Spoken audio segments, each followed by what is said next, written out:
امام حسین علیہ السلام کی شہادت کے بعد خولی ملعون، جو کہ امام حسین علیہ السلام کے قاتلوں میں سے ایک مولا کا قاتل تھا، یہ ملعون سر مظلوم کربلا کو لے کر اپنے گھر آیا۔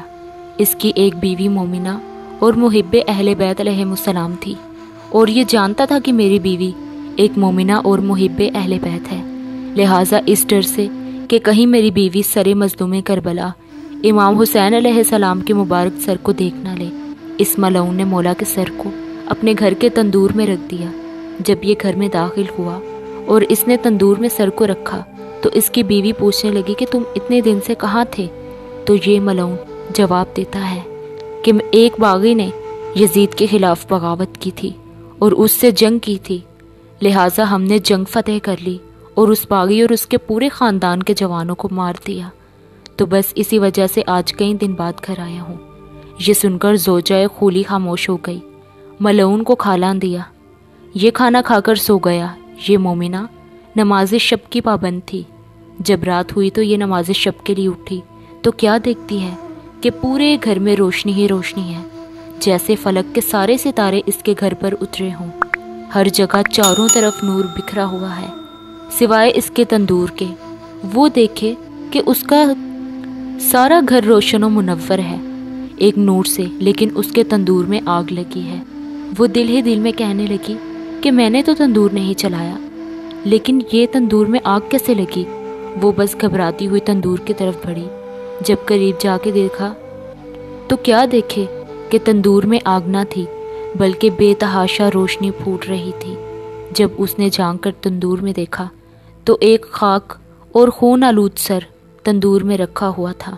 وہ پیچھے ہٹ گئی تاکہ وہ خولی سے پوچھے کہ اتنے میں 4 بیویاں گھر میں داخل ہوئیں۔ ایک نے بڑھ کر سر کو تندور سے اٹھایا۔ زوجہ خولی نے ساتھ والی خواتین میں سے ایک سے پوچھا کہ یہ مستورات کون ہیں؟ وہ کہنے لگی کہ ام المومنین جناب ختیجہ سلام اللہ علیہا ہیں، ایک شہزادی فاطمہ زہرا ہیں، ایک جناب مریم مادر عیسیٰ ہیں، اور ایک جناب آسیہ ہیں۔ جس نے سر کو تندور میں سے اٹھایا ہے بس وہی دختر رسول اللہ اور اس شہید کی والدہ جناب فاطمہ زہرا ہیں۔ وہ دیکھے کہ بی بی نے سر کو اٹھایا، سر کے بوسے لیے، گریہ کیا، اور پھر تمام بیویوں نے ایک ایک کر کے سر کو اپنے ہاتھوں میں لے کر گریہ کیا، نوحہ بکا شروع کر دی۔ بس وہ عورت دیکھتی رہی کہ اچانک سے وہ سب مستورات غائب ہو گئیں۔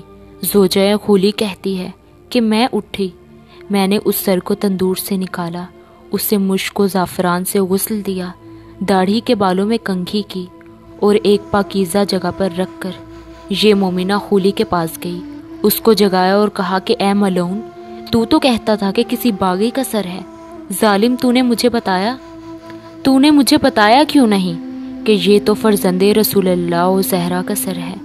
ذرا اٹھ کے دیکھ تو کہ پورے گھر میں زلزلہ آیا ہے، ملائکہ جماعت در جماعت آسمان سے اتر رہے ہیں، آدم سے خاتم الانبیاء صلی اللہ علیہ وآلہ وسلم تک آ رہے ہیں اور تجھ پر لعنت کر رہے ہیں۔ آج کے بعد میں تجھ سے بری ہوں، تیرا میرا کوئی رشتہ نہیں، مجھے طلاق لینے کی بھی ضرورت نہیں، کیونکہ تو اسلام چھوڑ چکا ہے اور کسی غیر مسلم کے نکاح میں نہیں رہ سکتی۔ پھر یہ مومنہ چادر لینے کی خاطر اٹھی۔ خولی نے پوچھا کہ کہاں جاتی ہو؟ اس مومنہ نے جواب دیا کہ تو ہے ہی غیر مسلم۔ اس نے چادر لی اور باہر نکلنے لگی تو خولی نے کہا کہ دیکھو چھوٹے چھوٹے بچے ہیں، انہیں چھوڑ کر کہاں جاؤ گی؟ وہ کہنے لگی کہ ظالم، تجھے اپنے بچے اتنے پیارے ہیں اور تجھے ان کی یتیمی پر افسوس آ رہا ہے، اور ذریعت رسول اللہ کے بچوں کو یتیم کر کے تو اپنے بچوں کا سوچ رہا ہے۔ یہ کہہ کر وہ گھر سے باہر نکلی، پھر نہیں معلوم کہ وہ کہاں چلی گئی۔ اللہم العن قتلۃ الحسین وعلی اولاد الحسین وعلی اصحاب الحسین۔